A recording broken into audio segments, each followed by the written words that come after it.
Quando percebeu-se aí que a chantagem Cunha-Temer seria irreversível, você e o seu irmão foram os primeiros que saíram batendo aí pesado, aí, corajosamente. Aí.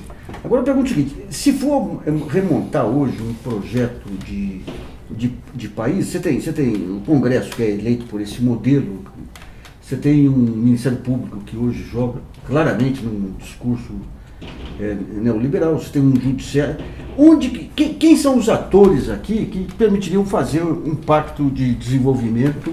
O primeiro ator é a emasculação da chefia do Estado brasileiro.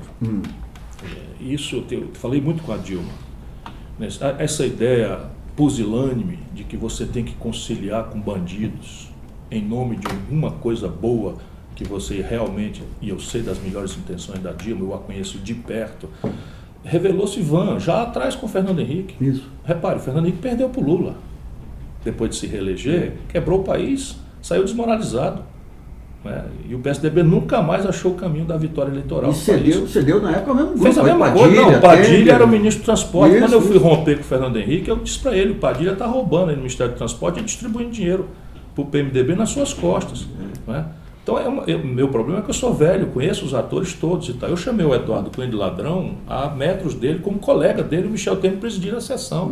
Naquele momento, porque o Michel Temer pegava todas as medidas provisórias que podiam ter algum interesse econômico, despachava para o Eduardo Cunha relatar, o Eduardo Cunha apresentava emendas absolutas, então tudo documentado isso, absolutamente exóticas à luz do que estava tratando a medida provisória, e só cobrava propina dos interesses econômicos ali envolvidos. Isso virou uma indústria, e eu, parlamentar, denunciei isso, mas Michel Temer, fecha isso aqui, está gravado. Fecha isso aqui, tranca na tua sala com o Eduardo Cunha, pergunta o que ele quer. Ele agora está atendendo o lobby da Fiesp, está ali aquele de gravata amarela ali. Que coisa, era isso. Quando tu recebeu, Eduardo Cunha, botou uma emenda criando um crédito, devolução do IPI exportação retroativa a 1973. Dava 86 bilhões de reais. Fui para a tribuna, denunciei e perdi por 130 a 400. Que coisa. 400 não a 300, 300 votos. Agora, o Lula vetou isso depois. Agora o que a gente observa... Eu fui ao Lula, esse Eduardo Cunha está ganhando em protagonismo na Câmara, que você não pode deixar, esse cara roubava no colo. Ele já hegemonizou a Comissão de Constituição e Justiça, por onde tem que passar todos os processos, e dali ele já está convocando gente da Coca-Cola para explicar a fórmula da Coca-Cola, e o americano apavorado recebe um emissário dizendo que por 300 mil o requerimento é revogado. Fui ao Lula e disse, olha, você não pode dar Furnas para esse cara. Isso não vou dar de jeito nenhum. No dia seguinte nomeou o cara de Furnas para ele. Na Real Grandeza lá, o fundo lá. É isso. Então, vejam onde deu. Olhem no que deu. E botar essa gente na linha de sucessão. Só para entender um pouquinho melhor, dentro do grupo lá, que você tem o Temer, tem o Gedel, tem o Moreira Franco, tem o Padilha, tem o Eduardo Cunha. Qual é o papel de cada um? Porque aqui é o seguinte, você tem três grupos e o Michel Temer é o elemento de ligação entre os três, pelo nada que é. Isso é que é uma coisa impressionante. Você tem uma quadrilha na Câmara, que ainda hoje existe e é mandada de dentro da cadeia, como acabou de denunciar o Renan Calheiros, pelo Eduardo Cunha ainda, que documentou-se da grana que distribuiu aí para todo mundo. Você tem a quadrilha do Senado, que aí é Raup, Jucá, essa turma, Renan, o Indício Oliveira, que é 14 anos o tesoureiro do partido. E você tem a entourage pessoal do Michel Temer, que ainda tem uma característica de estar, vamos dizer, mofada mentalmente. Porque além de serem incorruptos também, são velhos que não conhecem mais o Brasil. Daí você explica por que o Michel Temer faz tanta patetada. Mas ele sempre foi medíocre assim? Não tem como. Ele era o último, não, eu conheço há muitos anos. Ele era o último deputado, a última eleição que ele disputou, ele saiu como o último deputado votado nos 71 deputados de São Paulo. E já estava chafurdando na corrupção da Doca de Santos. Histórica dele também. Eu tenho um processo onde uma moça reclama o reconhecimento de união estável e pede a pensão e a coisa de ir lá. Como é que eram as reuniões e divisão do dinheiro para quem tal. Eles sumiram com esse processo do Fórum de São Paulo, mas antes um amigo me deu cópia. Tem cópia? Nós fomos atrás, também não achamos. Eu tenho, posso lhe dar a cópia disso aí. Aliás, fica a promessa, eu vou lhe dar a cópia. Vou lhe dar a cópia disso aí. Mica, daí vem o golpe, o Cunha... O golpe movimenta forças muito maiores do que essa gente é capaz de entregar. Isso também é uma velha opinião minha, porque o golpe ele reúne, não necessariamente conversando, mas por convergência de interesse, três grupos. A um deles, o Michel Temer é filiado umbilicalmente, mas não aos outros dois. Pelo contrário, ele representa um certo antagonismo no que tem que fazer, ele não tem coragem num dos casos e não tem convicção no outro caso. Mas o primeiro que ele tem, o primeiro movimento do golpe é encerrar a Lava Jato, controlar a Lava Jato, dar um fim à Lava Jato. Isso vai do A ao Z, né? Com muitas exceções naturalmente, mas esse é o movimento do Padilha, o movimento do Michel Temer, ele próprio que está enrolado até o gogó nisso aí. O segundo movimento é o baronato brasileiro e suas conexões internacionais querem controle do orçamento para pôr um fim ao galope da proporção dívida-PIB. Eles estão achando que nós estamos na iminência de uma iliquidez do crédito público e que é preciso, ainda que manter a taxa de juros nas aberrantes alturas que está, controlar o orçamento e pode fazer excedentes a custa seja de que for, de aposentado, de velho, de doente, de criança, de pobre, e tirar o dinheiro e botar. Isso aqui, o Meirelles é o representante desse esforço. O Temer não tem a menor convicção disso aqui, né? Você vai ver, por exemplo, não passa essa Previdência, não passa a reforma trabalhista, e o anúncio de austeridade fiscal não guarda a menor coerência com a administração do orçamento brasileiro, que é ruinosa, absolutamente ruinosa. O Temer está fazendo uma administração absolutamente ruinosa sob o ponto de vista fiscal. Já está se falando num corte novo de 65 bilhões de reais no orçamento que já está no osso, que já trouxe a taxa de investimento a 0,4% do PIB, que é o menor desde a Segunda Guerra Mundial. E o terceiro, nós já conversamos aqui, é o interesse estrangeiro. O mais imediato, o petróleo, e o mais remoto, o desalinhamento do Brasil dessa ideia do BRICS. No certo momento, a atuação da imprensa, marcadamente anti-Lula, do PT, é nítido. Mas qual a razão de ter poupado durante tanto tempo esse núcleo Eduardo Cunha, mesmo quando eles apoiavam? O compromisso ético da grande mídia brasileira é nenhum.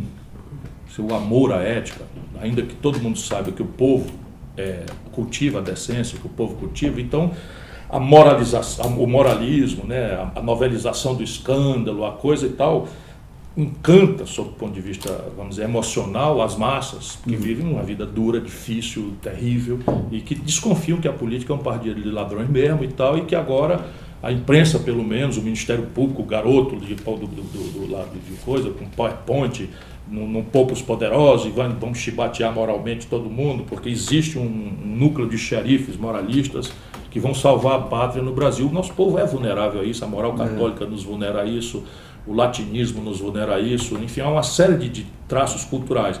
E a imprensa, que é muito lúcida, vai nessa daí. Só que o interesse estratégico não é esse.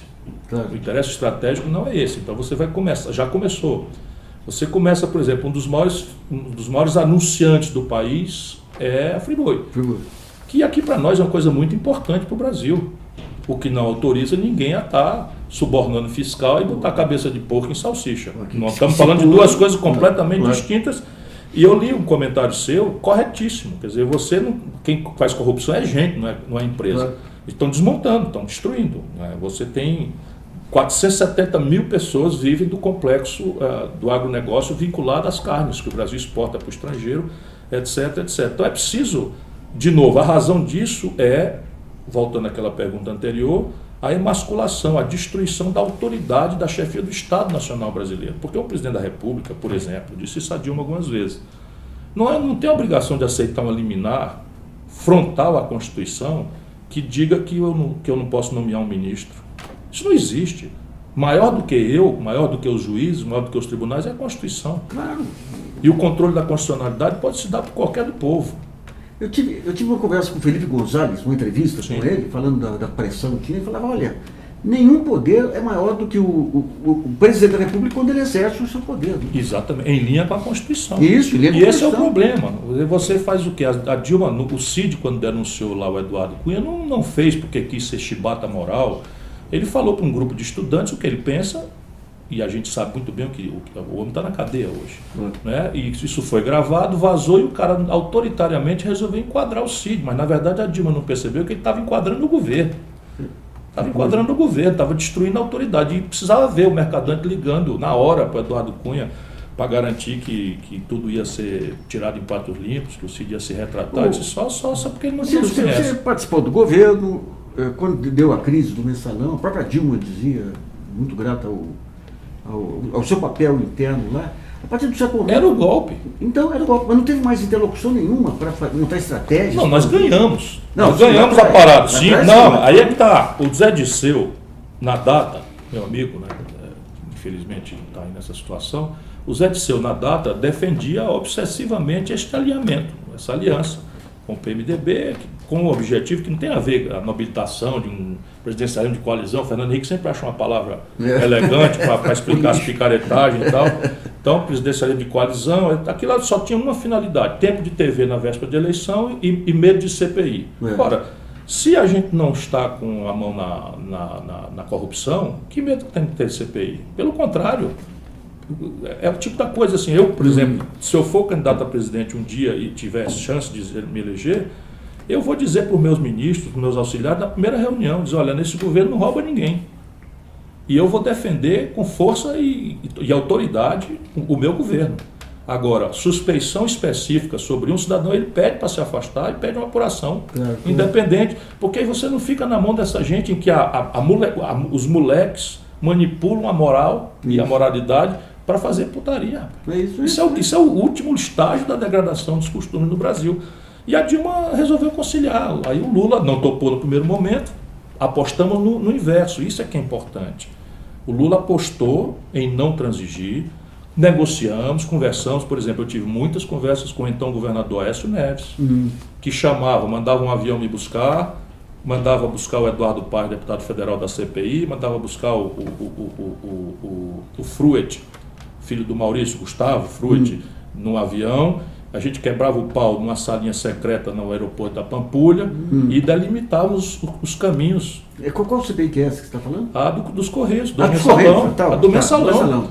O Aécio ajudou muito a gente a limitar as coisas. E um limite foi dado quando nós dissemos: do filho do Lula para trás. Eu só me lembrava da história do Getúlio. Isso não vai acontecer, uma República do Galeão não vai acontecer, ele não vai.